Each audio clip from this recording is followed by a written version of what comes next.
Who are you to hold yourself back from the world? We both had epiphanal moments that changed the trajectory of our careers, of our lives. Those pivotal moments where it could crush you or you rise up. And we both were like, I'm rising up. It's hard to look the devil in the eye and say thank you. You're not going to get anywhere else what we're bringing together here. Welcome back, everyone, to Unapologetic Rabble-Rousers, Episode 5. Today, we're going to talk a little bit about respect. And we're going to talk about why respect is important. And thought we'd maybe start with a little bit of a definition around respect and what that is, and taking a look at why treating someone with respect is important. So when we think about treating someone with respect, it really is about showing regard for their abilities and their worth, valuing their feelings, their opinions, their views, even if you don't necessarily agree with them. That's where the tricky part comes in. I think so. And we have to be able to accept them on an equal basis and give them the same consideration that we might give for ourselves. I always look at that as a really great learning opportunity too. I love when people don't agree with me, because then I can learn, and I'm a learner. So I think it's pretty cool when we can have those respectful conversations where we don't see things from the same point of view. I agree with that very much. And it's an important component of how I see myself. Yeah. And my interpersonal relationships, it's a very big piece of that because it's self-reinforcing. Mm-hmm. Respect given, respect received, but it does start with yourself. Absolutely. It absolutely starts with ourselves. And if we don't respect ourselves, it's kind of hard to respect other people. Or expect others to respect you. Yeah. Yeah. It'd be a bit of an unrealistic expectation, wouldn't it? I'll find it somewhere. If I can't find it in myself, it doesn't work that way. Exactly. Yeah. And I think the self-confidence can come in there as well.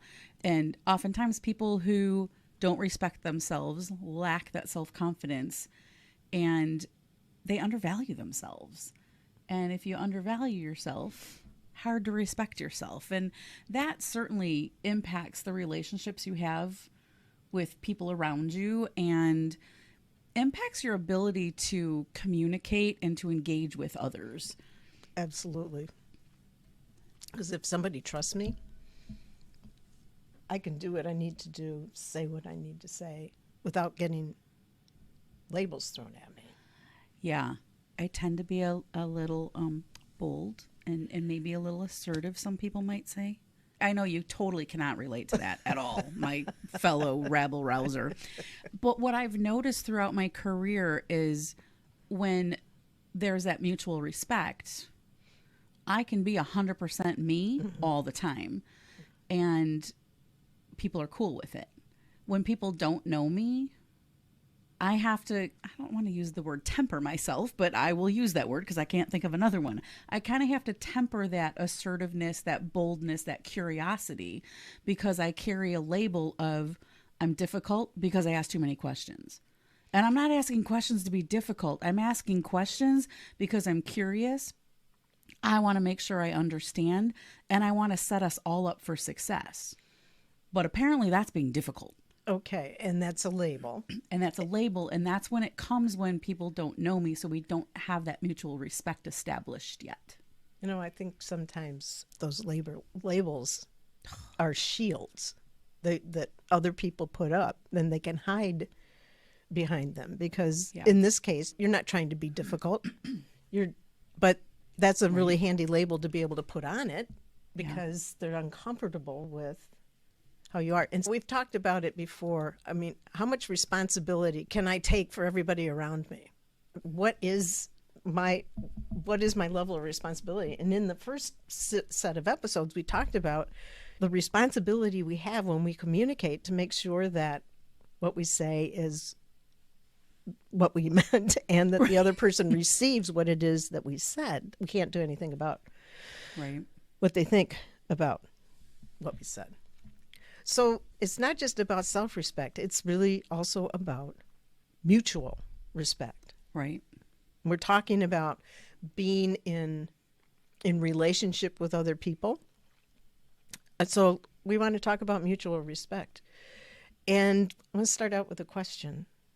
If you can think of a time when you experienced disrespect. I mean, you felt it. You were hit with this and it felt like a ton of bricks. How did you feel? How did it feel? And how long did the impact of that disrespectful moment, comment, experience, whatever you want to call it, how long did that hang on? Yeah, and I think the other element to think about there is, when does it get triggered? When does it reappear? Okay, and this is bringing forward some of what we talked in the first series, that triggers, understanding, being able to reflect on the things that do prompt these kinds of triggers. In this case, we're talking about it in terms of those things that came up and said, you're not worthy, you're not respectable, I have no respect for you. Yep. Ouch. So how does respect play in? How is it important? Respect makes things easier. I remember when we worked together at a certain company that will leave nameless, but I remember very specifically teaching a class. It was Crucial Conversations, and you and Gail were in the class, and Scott was there too. And Scott was there too. And the three of you came up afterwards and you had questions, and I kind of knew who you were because we had some experiences, I think, at a former company, kind of circled around each other a little bit. But I knew who the three of you were just from your reputation. And I thought, these are some people I really want to work with and get to know. And just how you presented yourself with your questions and how you acted in class. And it was like, these are my people. And so there was this instant connection of, I can probably respect these people. These are my people. And there is some research that tells us within the few seconds of meeting people, I know I can respect this person. Our brains are just amazing. And then sometimes there's that pause of, ooh, this person isn't like me. I'm not sure.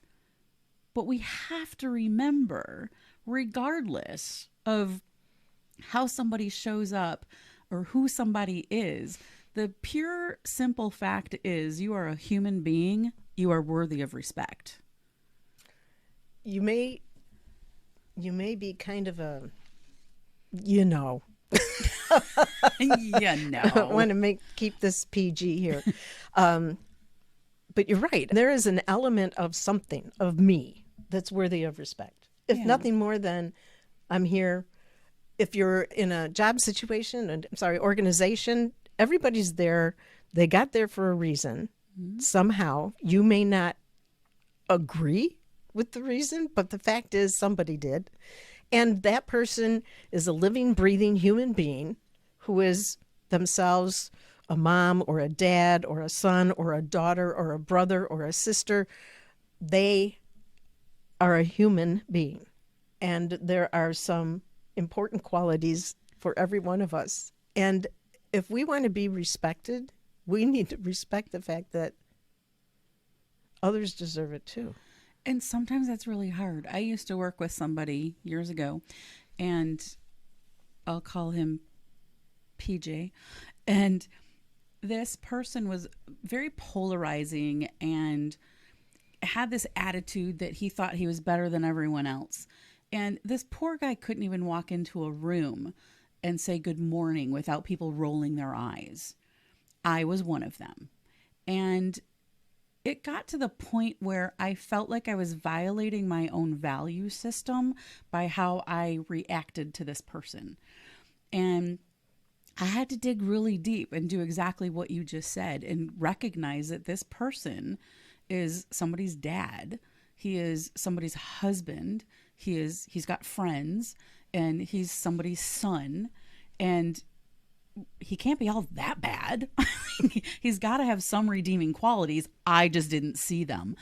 And as I started to change my reactions to this person, other people are like, what are you doing? Why are you changing? What, like, we were all colluding against this poor person. And when I started to show a little bit of respect, eventually other people did too, but I got a lot of flack from people. But it was so important to me because I was violating my own values because I was so disrespectful to this person, as he was to me. But just because he was disrespectful to me didn't mean I needed to do it back. I think that's a really important piece as well. Yeah. Right. We get dragged into, I'm not going to call it groupthink, but there's a behavior that sets up around. Collusion. It is, but sometimes it's unintended. Absolutely. It's reinforced behavior. And there you stepped outside to do what was right. Yeah. And in accordance with your values. Yeah. And people looked at you like you had 10 heads. Yeah, you had violated a group norm that was Exactly. not agreed. Yep. So it's interesting how often that creeps in. Yeah. And the other thing this is popping through my head is sometimes we do things as human beings that aren't worthy of respect. And who are we to judge somebody on the worst moment of their life? For example, I have a gentleman that I met many years ago, and he was in prison for almost 20 years. And I met him, he had been, I think, just a year out of prison, and he was sharing his story. And he had killed somebody and did his time, and he has been out of prison now 12 years, I think. He's beat all the odds. He's an incredible human being and has just done this amazing journey of self-leadership. He's been on Oprah's soul-searching episodes. I forget what it's called. He's been a producer of movies. He's just done amazing things with his life. He's written books. He's gone back to prisons to do some work. He's done a TED Talk. He's an amazing human being. And if people judged him on that one instant, that those 5 minutes of his life when he took someone else's life, he would never be able to accomplish the things that he's done. He is worthy of respect. And people who have done things like that are worthy of respect. Not because of what they did. Not because of what they did, but because they're a human being and they had a crap moment where they did something awful.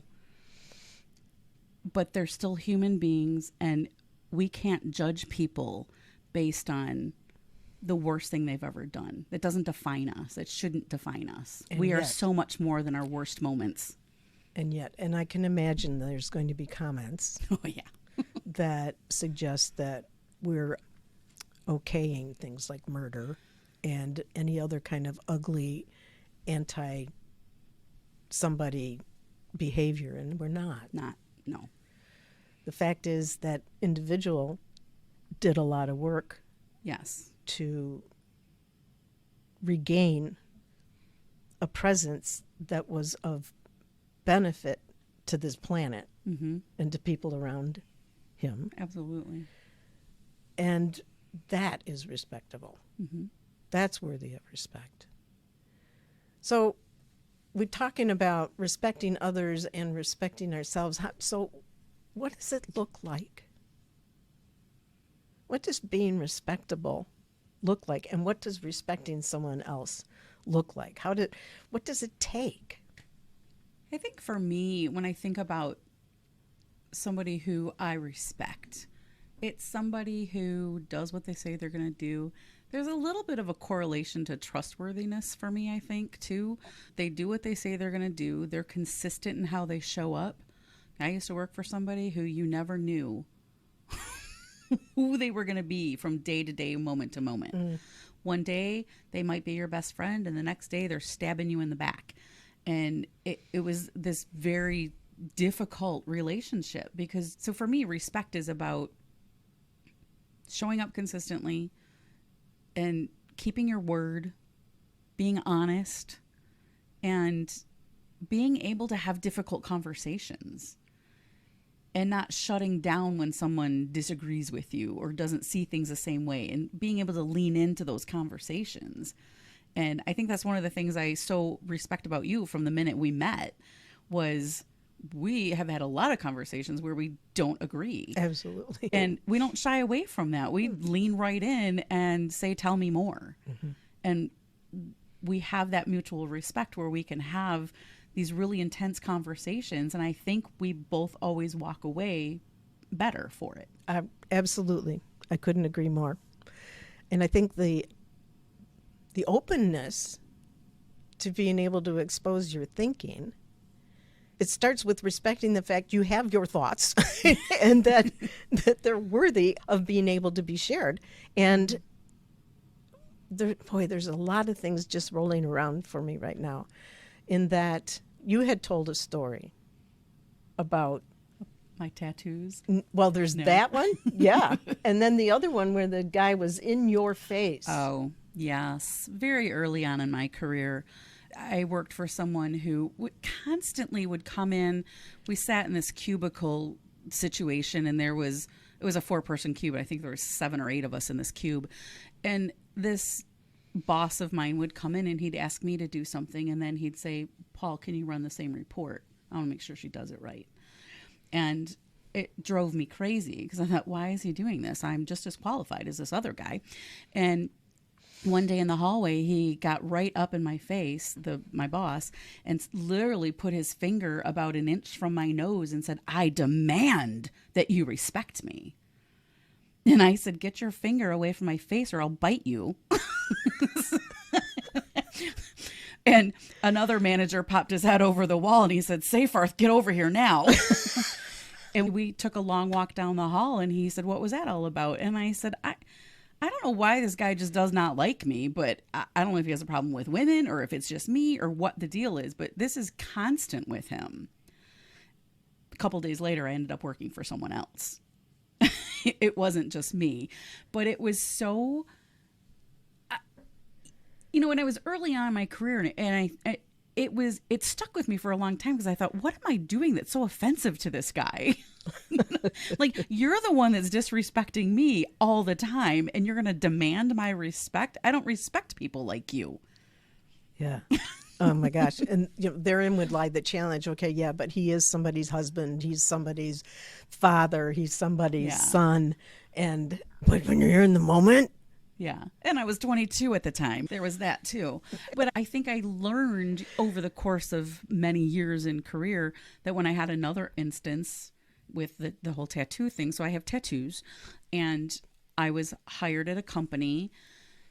Apparently none of my tattoos were showing during my interview process. And a few weeks in front of a room full of people, was told, I would have never hired you if I knew you had tattoos. As if that had any implication on my ability to do my job. And this person continued to batter me about my tattoos. The funny thing was, I had asked other people, is it okay if my tattoos show? And everyone said, yeah, it's no big deal. This person had a problem with it and continued to hurt me, just kept coming at me about it. And it bothered me. And I let it go because this person is a mom. She's a wife. She's my leader and yada, yada, yada. And I let it go. And 8-9 years later, I'm doing some work in the diversity, equity, and inclusion space. And I was asking other people the question, can you share a time where you felt included at work? And every time I asked that question or I heard someone else ask me that question, that moment of exclusion came up for me. That disrespect. Every single time. So you asked about the imprint and how long that lasts. I thought I was over that until that question came up, and it was an immediate reflection of that stuck. Yeah. And that hurt. And it wasn't fair. And it wasn't fair. And it was incredibly disrespectful. You could have said that to me one-on-one. We could have had a conversation about it. Yes. If you respected me, you would have done that. Yes. But you didn't respect me, and you did it in a room full of people. And Not you, but no, I understand. But essentially put a label on you yeah. in Yeah. front of everybody else and hid behind that. Yeah, exactly. Like, because what are you going to do? exactly. What are you going to do in that situation? Right. What do you do? So you consider, I had an event when I was 10 years old.